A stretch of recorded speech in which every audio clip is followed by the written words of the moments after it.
Hi, we are live today with Katana Lippart. Am I saying that right? Katana. Katana. Ah! Mhm. I knew it was Katana, but I thought I was going to screw up the last name.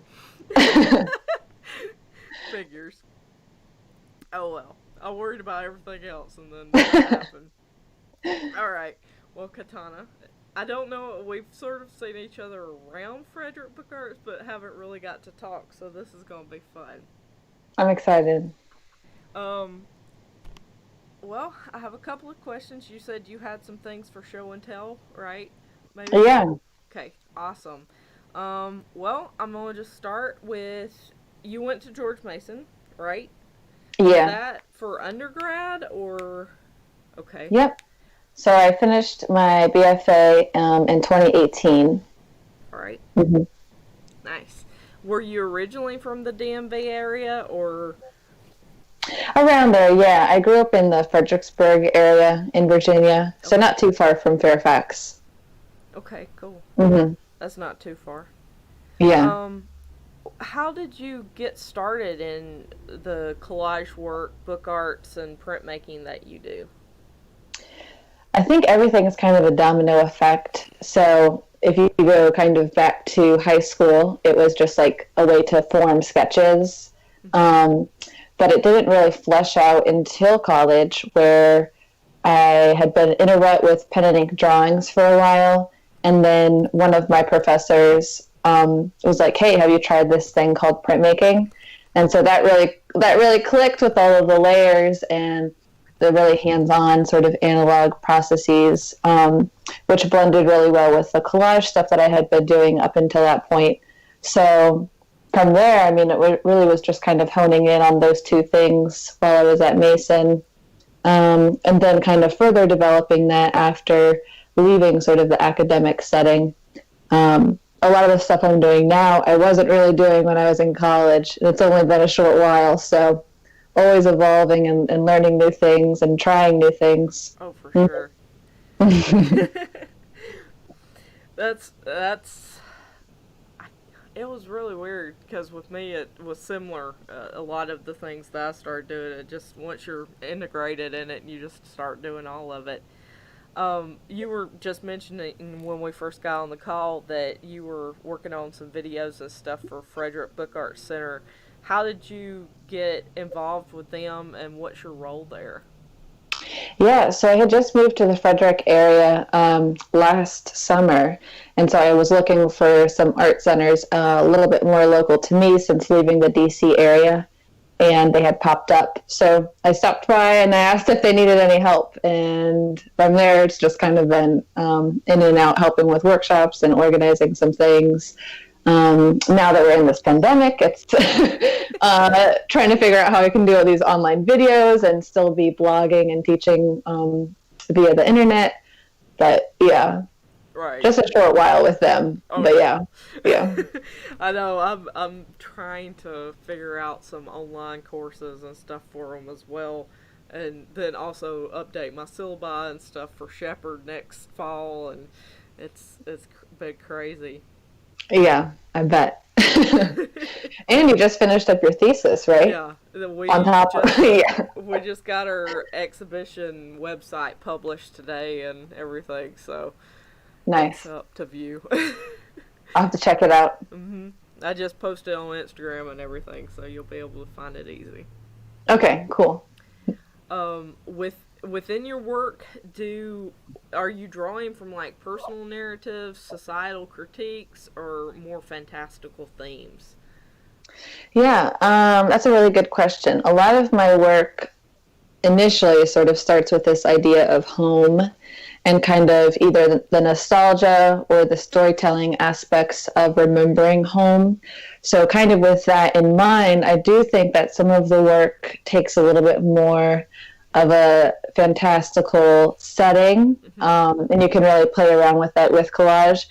But I was working on this one series. I think it might be good to pull out some photos or works. They are photos, where I was actually splicing vintage photographs and cutting out a lot of sort of the defining characteristics of their faces, either their eyes or sometimes their hands in certain instances, really obliterating the faces. And this was a small series I had done.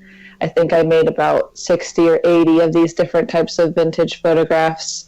But again, it starts with this idea of home, and then it kind of can shift as the project evolves. Some of the more recent works that I was doing were actually on postcards. And so again, you have like this idea of traveling, of sharing your sort of memories with friends or family, but then also by collaging over top of it, you know, I don't think that these mushrooms are real, even though I would love to see a mushroom as big as me. Right. So kind of playing with the world that the collage elements can live in. Mm-hmm. This one also looks like it could exist, but again, was just collaged. That's really cool. I especially on the first page of your website, you have the cat and the coffee cup and all that. Oh, yeah. With all of the old photos, were you, like in the past when I've worked with them, I either copied stuff from family albums, or a lot of the stuff that I've got at like flea markets and antique shops have all been like landscapes and like photos without people in them for some strange reason, sort of like that isolation feel. Are you using family photos and stuff, or where are you sourcing those from? A lot of people do assume, which I really like because it feeds into the sort of narrative with family and the links to family, but they are all found from either like online auctions or used to be in-person antique shopping and flea market finding. And I have been lucky finding like a lot of people as well as landscapes, but a lot of the material is found. Not a lot of it has been purchased. I did go through a phase where I just needed material and couldn't spend all the time going to antique stores, so I had bought 2 large sort of packs off of eBay. And those have served me for a really long time. Yeah. But I mean, I still have like hundreds of photos to go through. I love having just like a little stash on the side. I've been using them more with my collage practice, integrating sort of the vintage photo as well as contemporary collage material. And that has been really interesting, sort of blending the nostalgia with sort of, I guess, more of a personal approach to collage. Integrating a little bit more of myself in each one. Mm-hmm. That's cool. Because I was wondering if you, with using found images, do you start becoming like emotionally connected to them in an odd way? Yeah, for sure. For sure. And some of the vintage photographs, I mean, they're from like the 1910s, 1920s, and I'm just like, oh my gosh, if I mess this up, then this is the only one. And then, you know, what happens? But it's strange how objects can hold that sentimental value. I was reading this book on collecting, and it was talking about how we do sort of try to fill these voids with objects and sort of, you know, put on this front of associating different values to the objects to carry a certain type of weight. I think that's really interesting to think about as I'm working on these projects. You know, not only taking this sort of sentimental object, but then cutting it up and making it more sentimental or a different type of sentimental once it's finished. It's a weird cycle. It is very weird. But that's cool because for me, a lot of times working with those materials, and it's hard for me to like describe how I feel, or, you know, because it is so like deep to me that it's hard to really verbalize the feelings behind it. So that's cool. Yeah. And hopefully, I mean, with doing the collage, other people can sort of make their own associations, which helps open it back up a little bit. But I get that feeling of just like, this is why I'm making artwork, is because I don't want to talk about it, exactly. But I want to express it somehow. And that's the best way to do it for me. it's for me. It's really hard to like toe the line of like being very. I can't talk today. Sorry, um, but being not so like showing everything or being so totally emotionally involved, so it's more open and there's less of my personal narrative in it. And I've been called out a couple of times on that, but I think Hmm. you have to have a really good balance between giving a lot of information or not providing all of the information. So that's really Yeah. cool. I think for specifically the collage practice too, it's easier to kind of, play with that duality a little bit because I'm using a lot of times vintage material. Mm-hmm. So that sort of by itself already has this feel, this look, this smell that kind of resembles a nostalgia, even if it's not directly nostalgic for me and my personal experiences. So that's been a big thing I've been playing with recently. I've been doing some collage folios. I have one here. You might have seen this one on Instagram, Mm-hmm. but it was this green, it's like a dark green sort of book cloth. And then I was using the vintage photos and then just some like scrap papers, honestly, different colors and textures, and playing with more contemporary sort of geometric shapes and lines, but then also just using these sort of random photos. Specifically, though, I chose all the photos because of sort of the landscapes that they had in them, a lot of mountains and woods, which remind me of home. So, yeah, that's been a really big thing that I've been investigating lately through my practice. That's cool. One of the ones that I was really interested in was your they look like little file folders or something, the blue border and everything. Was that screen printed or With blue borders. uh-huh. You had some there was It it was was a little bit recently on my farther. Instagram. It might have been a couple of months ago. I'm not sure the date, but I think you had some that were physical folders, and then some that you would like screen printed on with some of the pictures and stuff. Hmm. But that was. Are you screen printing, or is that a different kind of process? I have screen printed some collages into being more of like photographic prints. I haven't done full on book projects or really even zine projects with screen printing just because I don't have a ton of access to those facilities anymore. So that limits. I mean, if you're doing a book, you have so many spreads you have to do, and if you're doing multiple layers, I mean, I only have like 4 screens, so it would just be a lot to do a full-on book for me right now without a residency. But um, it could have been screen printing, but most likely, if it looked kind of like it was screen printing, it probably was the risograph, Okay. which Frederick Book Arts just got one. I don't know how far along they are to setting everything up, but it's essentially a soy-based ink that can be layered over top of each other. So it's one color at a time. You could theoretically do like a RGB or CMYK color process, or you could just do black or blue and green or, Right. something like that and mess around with the color profiles a little bit more. But you can play around with the dot process.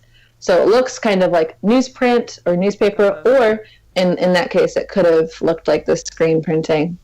But that I've done just because you can run multiple copies and it takes relatively, short amount of time. that's interesting. I'll have to get trained on that because that sounds really Yes. cool.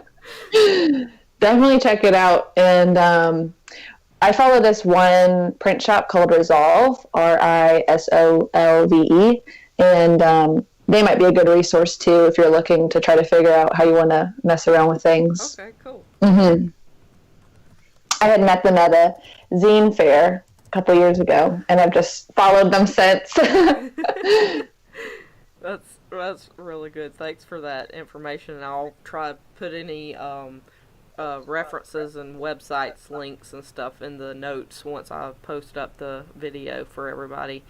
Um, One of the other, you might have sort of answered this, but I've noticed that a lot of your more colorful collages, are they mostly magazine clippings, or are you doing some with digital processes brought in? Because one of Wendy Jacobs out at UMD, she does a lot of like digital stuff and then prints it, Mm. just like on a Epson printer or something. Have you Hmm. used that or? So I've only done one digital collage process project, and that was for a book. So the reason why I did it digitally was so I could have all the layers, but still use just like the one piece and cut and paste it a million times. Uh, All of the other projects that I've been working on recently have all been analog.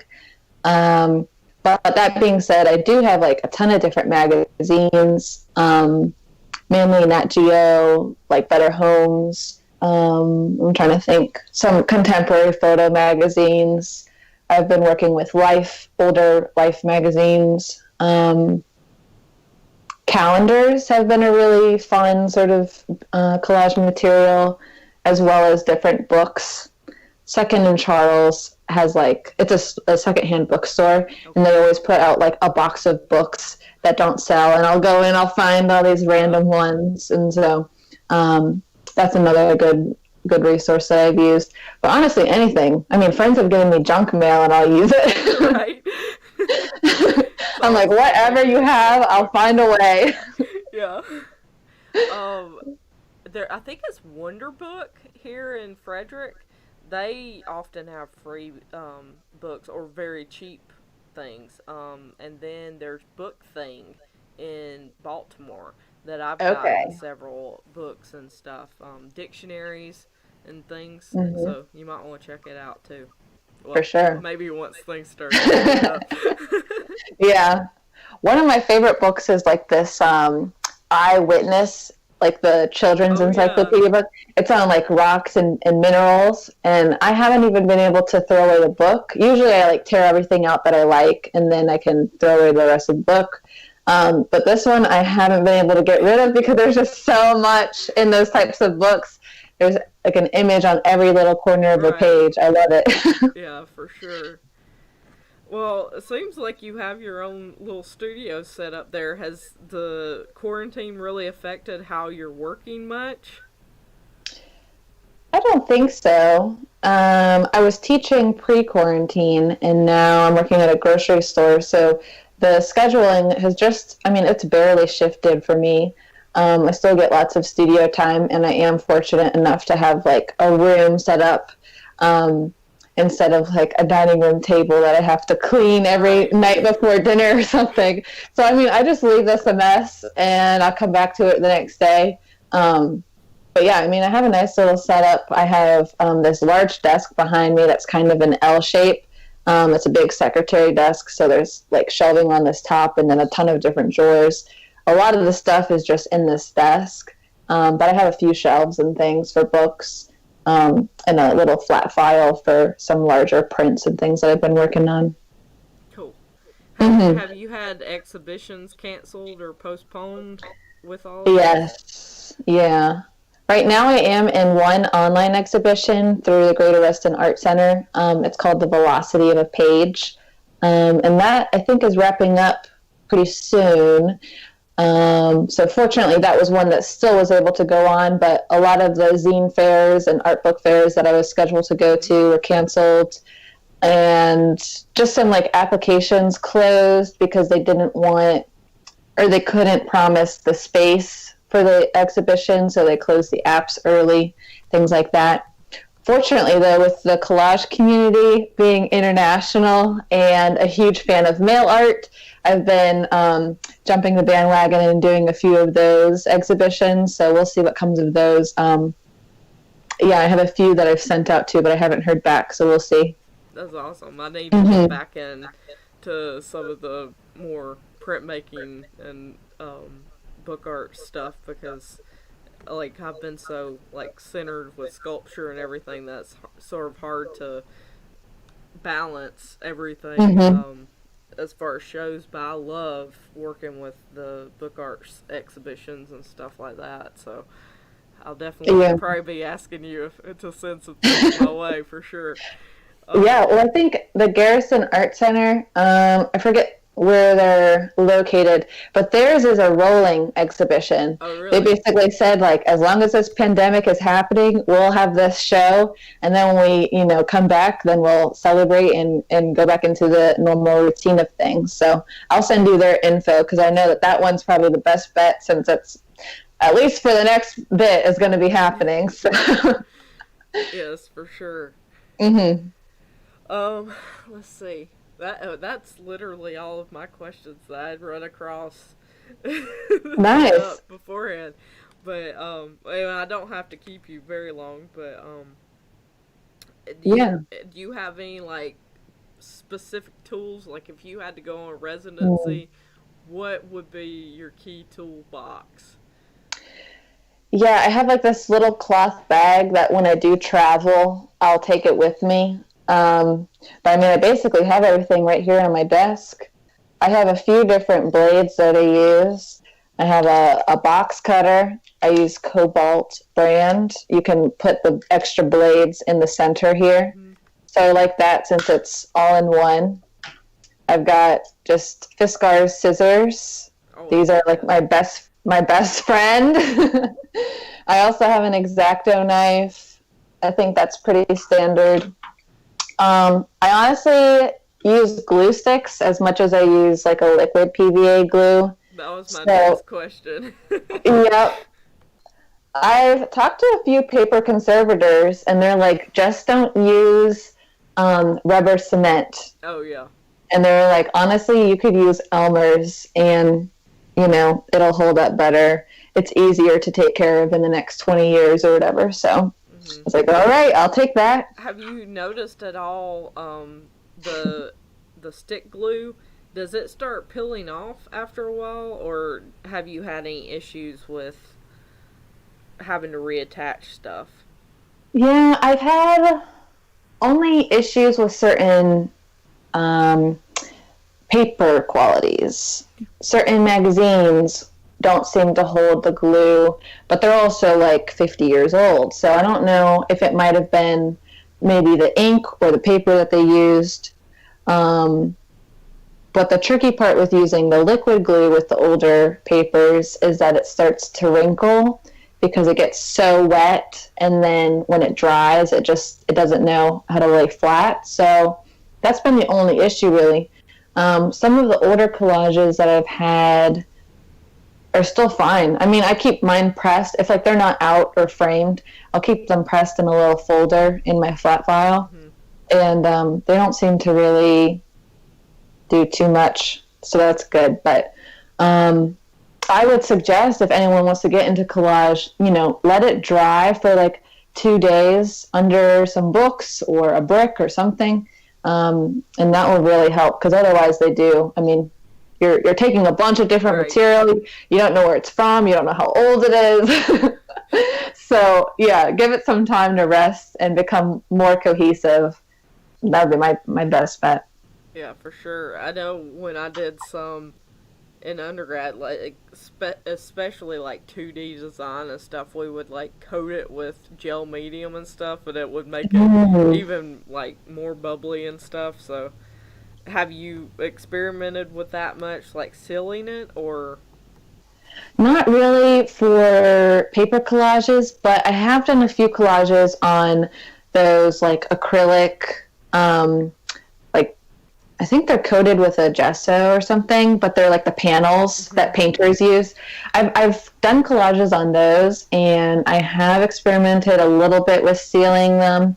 Um, but one of my friends, Jessica Calista, she uses a lot of like acrylic mediums over collage, and she might have her own tips, but they look great. Like they're completely flat. Some of them she has like sparkles or like a shimmer on them. So she might be a better person to ask because I really try to stay away from it. I've not had perfect experiences with it, and especially with the panels, sometimes it does peel off still. where it gets weird bubbles in it, and I don't really know how to fix that. So it might just be trial and error. Yeah. I don't Everybody know. finds their groove after a while. Exactly. Exactly. It could be the panels too, because I know there's like a ton of different types. Mm-hmm. So maybe the ones that I'm using, since I want the flat surface, maybe that makes it more susceptible to damage than, I think she uses primarily canvas. Oh, okay. So maybe that makes a difference. Yeah.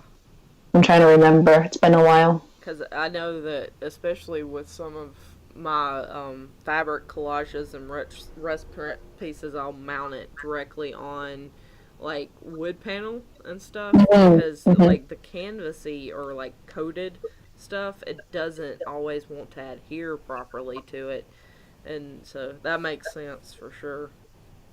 Yeah, that might be an interesting thing to play with.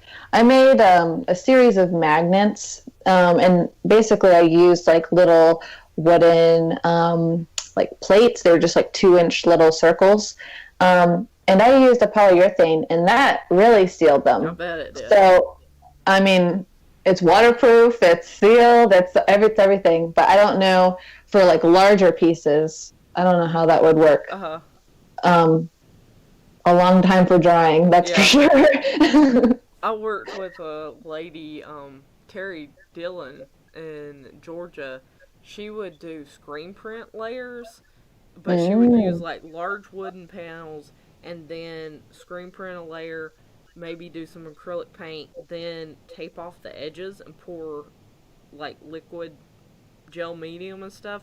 Let it completely dry over a series of days, and then start adding more prints on top of it. And it actually gave like a thick atmospheric effect to it that I really liked.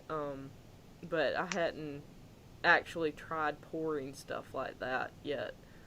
Yeah, that reminds me of a Instagram account I follow. I've never met the guy in person, but he kind of does a similar thing with resin, and he'll do these large pours, and basically like collage a whole side table or something. But it'll be like built up with all the different layers and the different resin pours. He's done some smaller pieces. I'll have to look that up after we get off the call, but you might be interested in his work too. Yeah, it's crazy, like how collage is just like so niche in some senses, but then also just like a world of possibilities beyond like what I've even experimented with. So it's crazy. It's wild. Do you have anything that you're looking forward to, or that you're hoping will be able to happen within the next couple of months as we're starting to lift the quarantine a little bit? I have been working on this one artist book project. It's the one that I've been doing on like the larger graph pieces of paper. I'm still struggling with the last like couple collages before I start printing. But I'm looking forward to being able to do that book once, it's a little bit easier to go out and print and get materials. Right. And I guess same with zines. With all of the mail art stuff that I've been doing, it would be awesome to collaborate with artists. And I think that for the next foreseeable time slot, mail art is going to be in high demand for galleries especially. I think that it's too difficult right now, unless it's a locals only show, right. To get artwork, to get participation and all of that stuff. So yeah, I don't know. I think also too, just sort of like within the virtual community that we have on Instagram or Facebook or whatever, it's nice to like reach out to people and share your work with them. And I think, with everything happening with the pandemic, it's nice that artists are being more aware too of making affordable art. The zines and the collage work seem to be a good avenue for me for that. So I think kind of rolling with the punches, honestly. Right. I don't know that I want to plan too far ahead at this point. I know. It's really good. Everyone was planning trips and weddings and things, and all of those got canceled. So yeah, just hanging back and doing my thing, but also excited to just do like smaller Yeah, projects. for Do sure. you have projects that you're excited to do? I'm I'm definitely starting to like come down off of all the thesis exhibition stuff, and I'm like, okay, now I've breathed a little bit, and I can actually start jumping because I did a lot of creative writing based around my thesis, Mm, and I'd hoped to either do broadsides or something, but it was like I was just running out of time. But in retrospect, that even though I wanted so much extra within my mhm. exhibition, it might have been a little cluttered or whatever, especially with how I had to present it. Um, but definitely a lot of interesting new stuff to come in the future Yeah. for sure, based off of all of that. So Do you think you'll stick more with sculptural for the immediate future, or are you leaning more towards like book arts and the letterpress stuff? it's probably going to be a lot of printmaking because I Hmm. haven't gotten to it in so long, and I do have Frederick Book Arts now, and I'll be teaching out at Shepherdstown. I'm their new adjunct printmaking professor, so hopefully that'll start coming back in a lot more because I want to start making more sculptural books and things Hmm. like that that are maybe a little easier to store than large scale sculptures, but I'm working more toward getting on like residencies that allow me to make large scale art, like public art. So that's Hmm. sort of my focus on the sculpture side of things right now. That's cool. I bet there's still a lot of like calls for that type of art right Oh yeah. now that you can apply to. One of my friends, Alyssa, they have it. It's for Leesburg. They have some pieces, but they have it postponed, like the Hmm. install date, and she's having to scramble trying to get access to welders and oxyacetylene and stuff like that because we don't have our personal stuff. Like we have parts and pieces of it, but we don't have the whole studio. And she's not actually allowed to go on campus. Hmm. Me and the four graduating thesis students, we were the only ones that had like clearance to go on campus as much. So um, Um, she's been having to try to find auto body shops and all kinds of stuff to help her out with that. So it's starting to work for her, I think. So, wow, that's crazy. yep, it is wild. But I mean, that's the way that you really learn and find a community and see what your resources are is just by asking, and you know they can either say yes or no. You never know until you ask. So That's true. That's true. yep. Well, unless you have any other things to talk about today, I'll go ahead and sign off, and well, we can get back to work. Yeah, sounds good. It was nice talking. You too. We'll have to do it again sometime. Alrighty. See Bye you. bye. Bye.